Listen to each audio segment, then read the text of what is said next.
I'm joined as ever by my co-host from Blaney, New South Wales, Mr. Rich Bowden. Are you there, Rich? I am indeed. Hello, John. Hello, listeners and viewers. And rain in sunny Blaney, which is nice. Just a tad, yeah. For those living outside New South Wales, we're in the middle of the worst drought since the 60s, apparently, and it is really nasty. And we've got just a touch of rain. Really, they do need a few weeks, I think, of non-stop rain, but anything's worthwhile, I think. Yeah, give a bit of hope anyway. So today we're talking about the voice, or more particularly finding our own voice.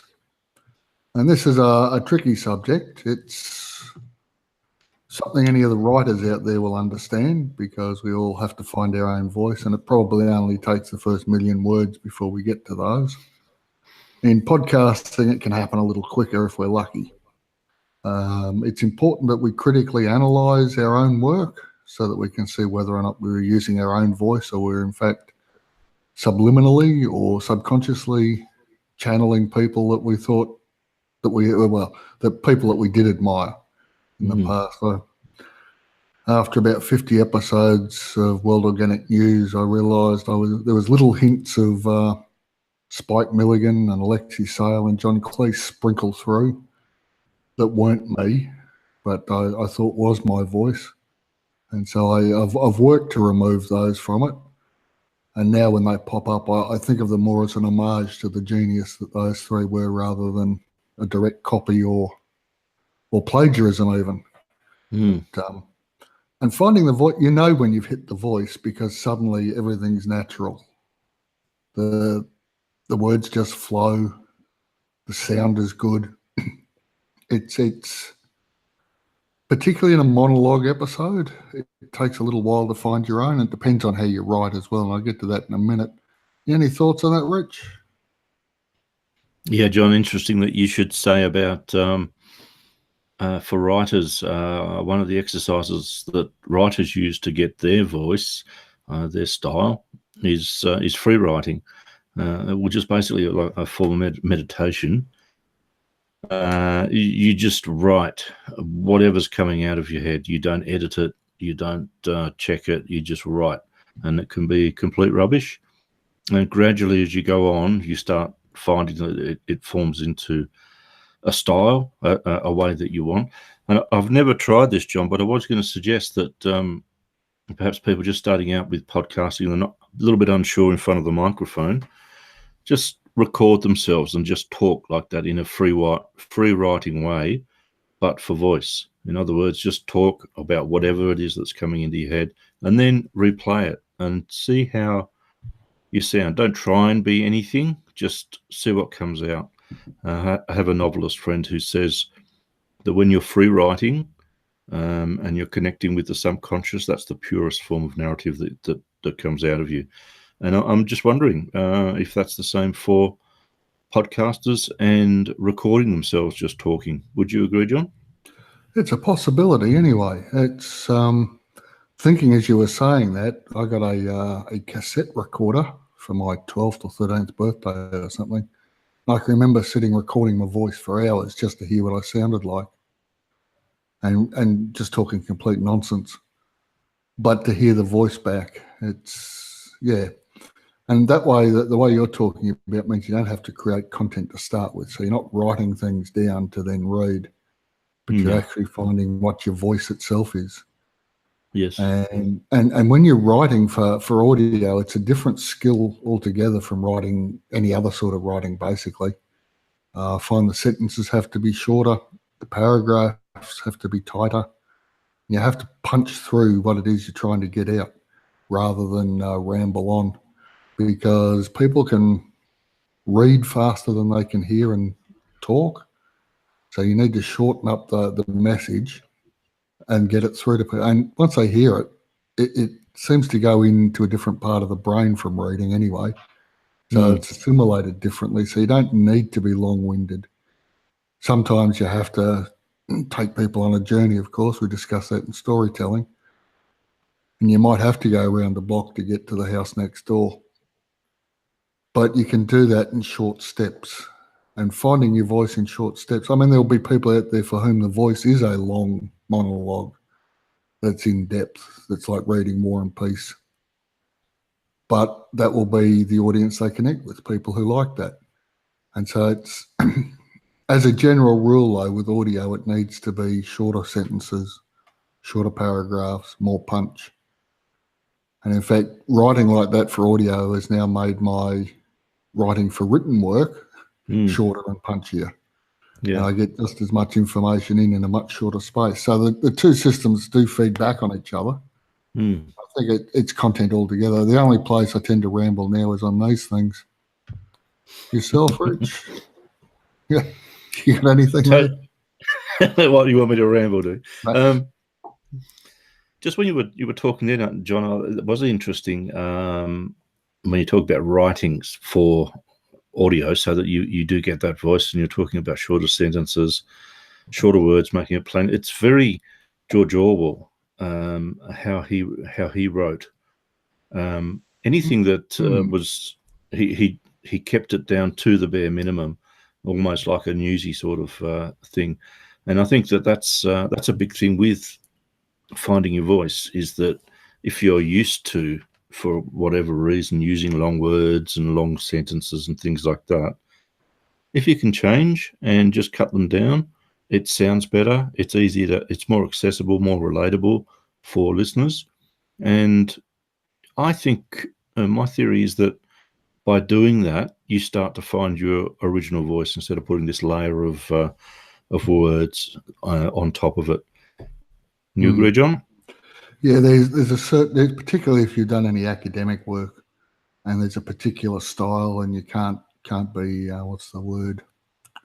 Definitive. Sometimes you've got to say things appear like this because of that, and so you can get a bit waffly or not highfalutin so much as just using different words. And the passive voice too, isn't it, over the active voice? Yeah. And instead of saying the last ice age, we were taught to write the last interglacial period, because technically it's more correct, but it also, if you say ice age, people know what you're talking about.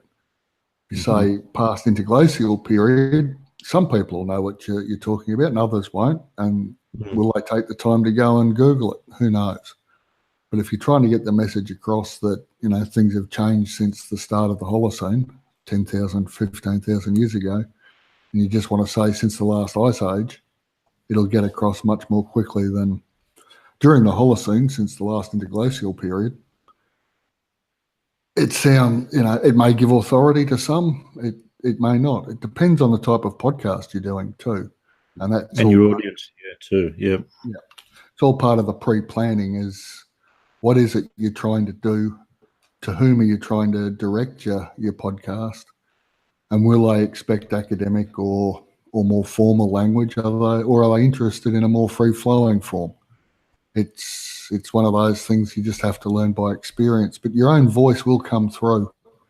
And it's a wonderful moment when you go, I finally got it right. And it just flows. And from that moment, then the writing becomes easier, particularly if you're doing monologue episodes like I do for a lot of my stuff. I then know what words and what style of writing I need to do to make my voice sound as natural as it does when I'm reading. And because it's very easy at the beginning to just sound like a monotone when you're reading. And you're worried about other things as well.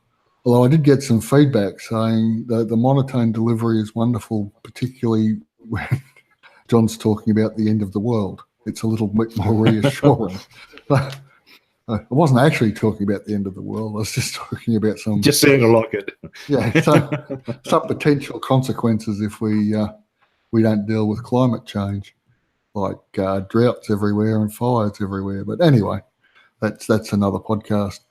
The other thing to remember is, as you're finding your voice, you'll also be adjusting your tech to the sound of your voice, so that when your voice, as in the written voice, the artistic voice comes through, it'll also be matched to a certain technical voice.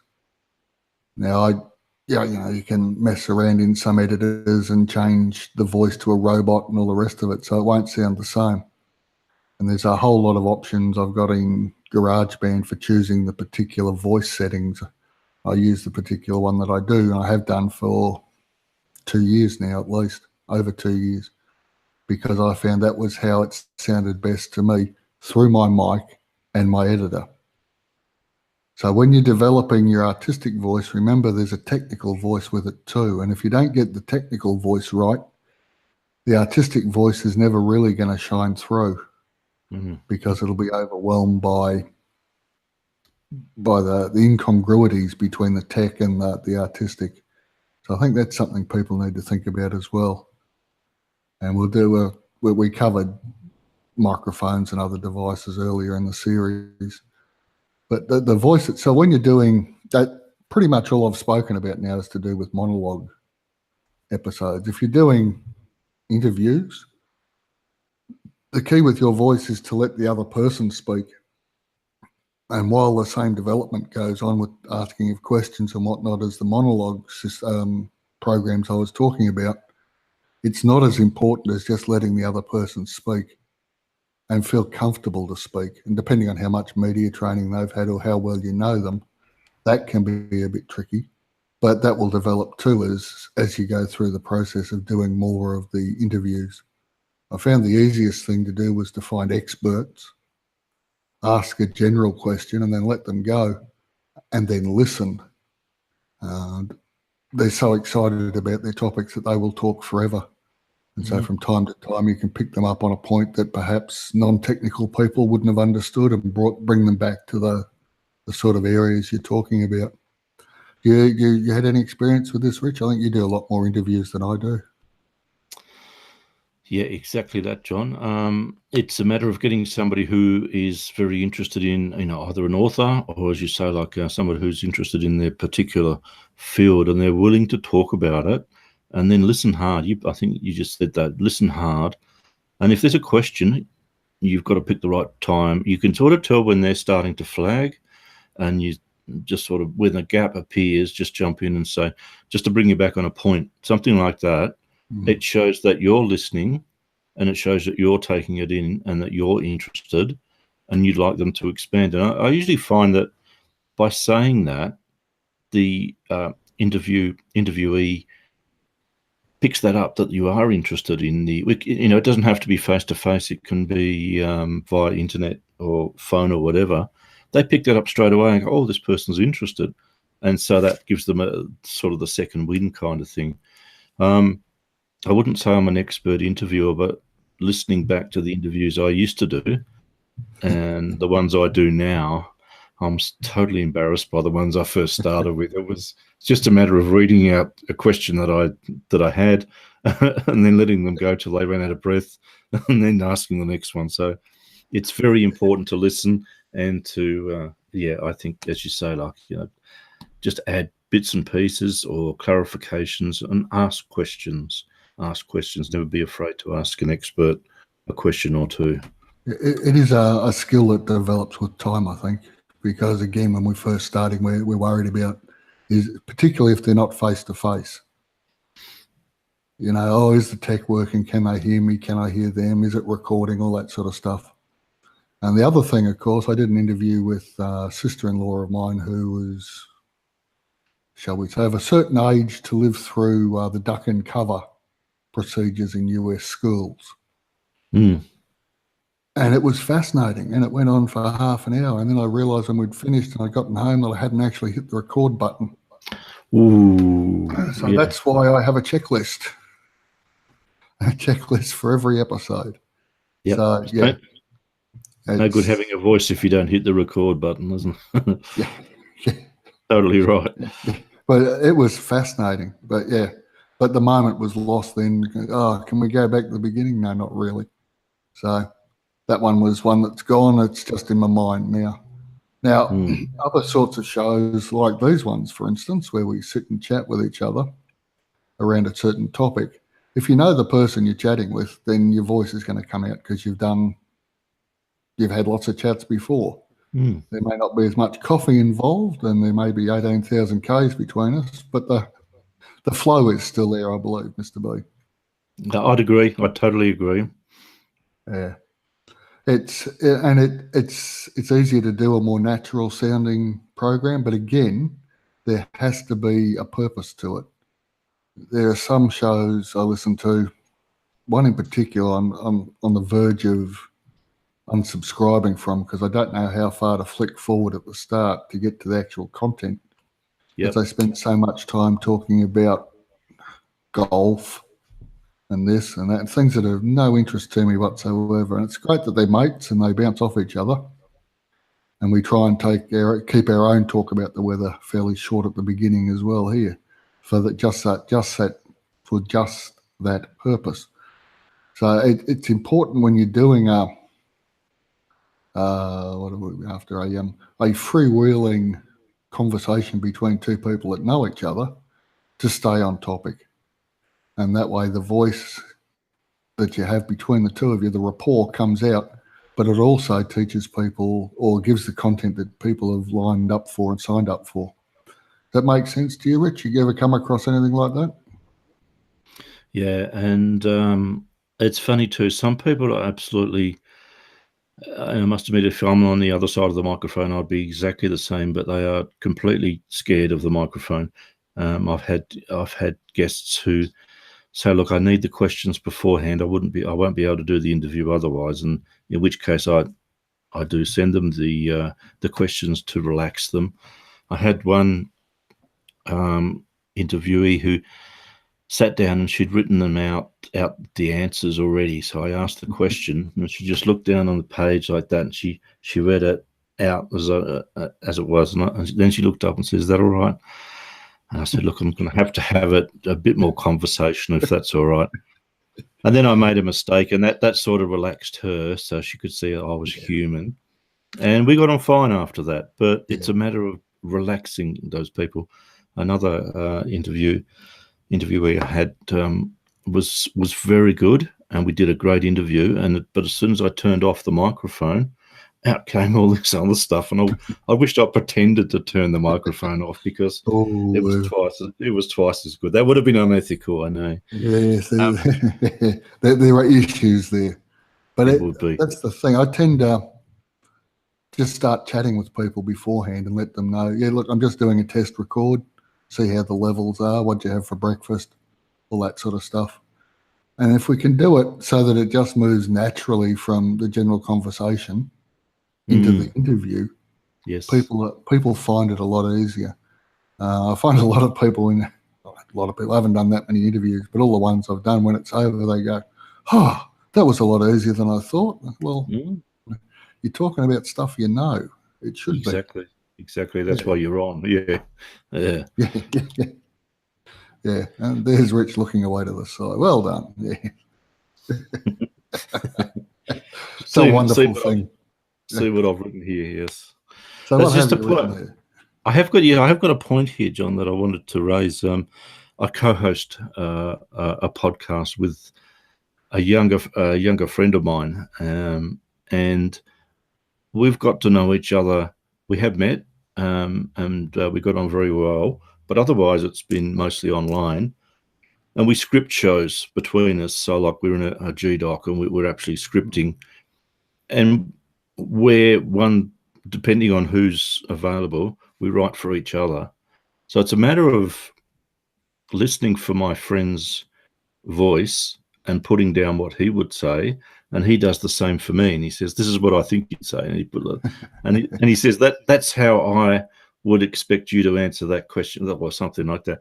And it's interesting. The reason I raise this is it's interesting that perhaps before you think you've got your voice, other people know it and say, "No, that's not you." If you're trying to put stuff on, relax a bit more. And I think that's the key, isn't it? That's what you've been talking about, John, really, is be yourself.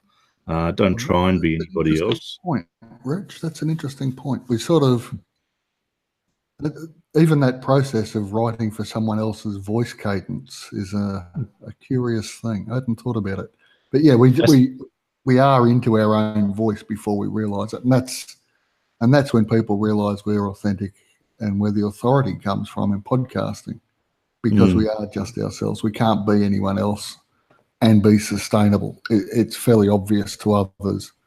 You know, there's a blog post in the notes below this video for those that are seeing the video, and there's a link in the show notes from the podcast. And where I paraphrase Groucho Marx, which is, authenticity is everything. Once you've learnt to fake that, you've got it free. You're home free. And a beauty too, that one. It is, isn't it? Yeah. I mean, he said something similar. Well, I don't think it was authenticity. I think it was something else. But the idea is the same. In a lot of ways, it's a fake it till you make it.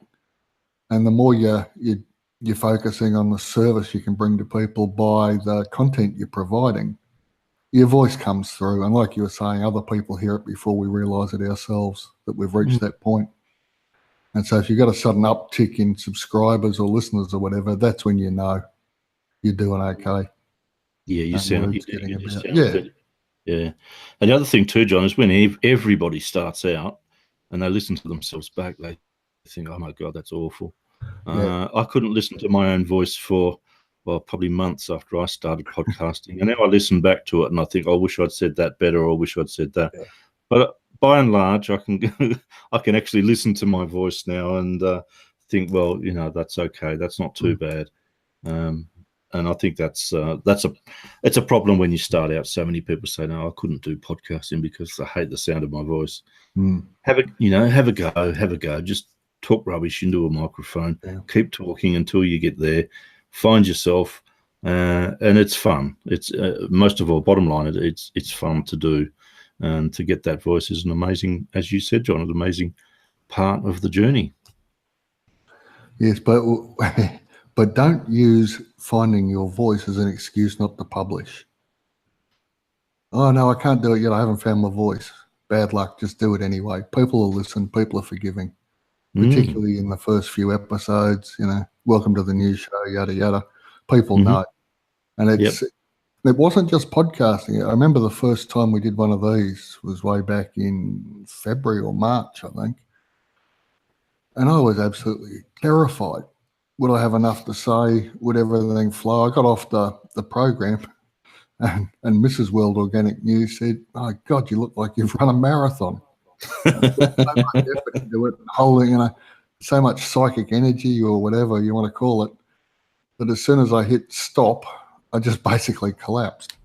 Whereas now it feels more natural to do this, just to look into the little black dot at the top of the screen and talk away. And I think we're getting more of a flow to it, and have done for quite a few episodes now. And again, because it was a change of medium, and it wasn't just my voice, it was the made-for-audio face that goes with it. You know, there's self-esteem issues that we all have that pop up, and particularly when there's a video involved. But it's just a learning curve. And if you go and have a look through YouTube at some of the other people that are out there, we're okay. We're not. I think so too. Yes. Yeah. And by using the hat to cover the wild hair, I don't feel quite so as erratic. So, And I've got the hat because I'm very cold down here at the moment, viewers and listeners. It's I've got the fire on, but it's still warming up. But I haven't got as much hair as John, as you can probably tell. So ooh, come on, it's flaring. It's flaring. Bouncing off. I thought that was just to maintain the theme of hosts having hats. But anyway. Could be. Yeah, we could make a fortune out of that, John, you realise. Yeah. Find your voice, find your hat. Yeah, copyright that, trademark it. And in fact, you could actually do that by putting on different hats and looking in the mirror as you talk, see if it makes a difference to the delivery. I might try my fez next time, see if that helps. Yeah, but, you sound like Tommy Cooper. No. Not like that. Excuse me. Yeah. So as part of the pre-launch setup, I've got some checklists over at mrjohnmoore.com. And there's also a blog post, as I was saying, that accompanies this presentation, as they say in the US. You just go to the same URL, mrjohnmoore.com, and click on the tab that says blog in the menu, and it'll pop up there for you, along with all the other ones I've written to go with the rest of this series. And we're up to number 18 so far, so that's been surprisingly, yeah. And on the matter of the technical side of your voice, in a lot of ways, our next presentation next Tuesday morning will be on how much editing is enough. This is again getting into more to the artistic side of things, even though it's a technical process, editing. But how much is enough? What do you fiddle with? Why would you do it? How do you do it in a lot of ways? And so I look forward to that one. Any thoughts yourself, Rich, on finding the voice before I wrap up? Look, I think you've nailed it. Be yourself.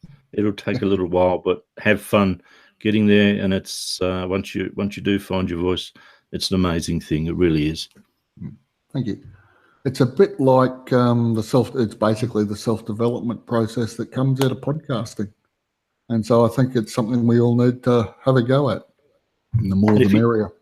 And if you're talking about something you're passionate about, it makes all the difference. If you're talking about something that you have to talk about because it's, you have to put something on the podcast, it'll sound like that. But try and talk about a subject or an occasion or something like that, or a person that you are really passionate about, and that'll come out in your voice. That'll come straight to the ears of the listeners, and they'll go, wow, I can connect with this person.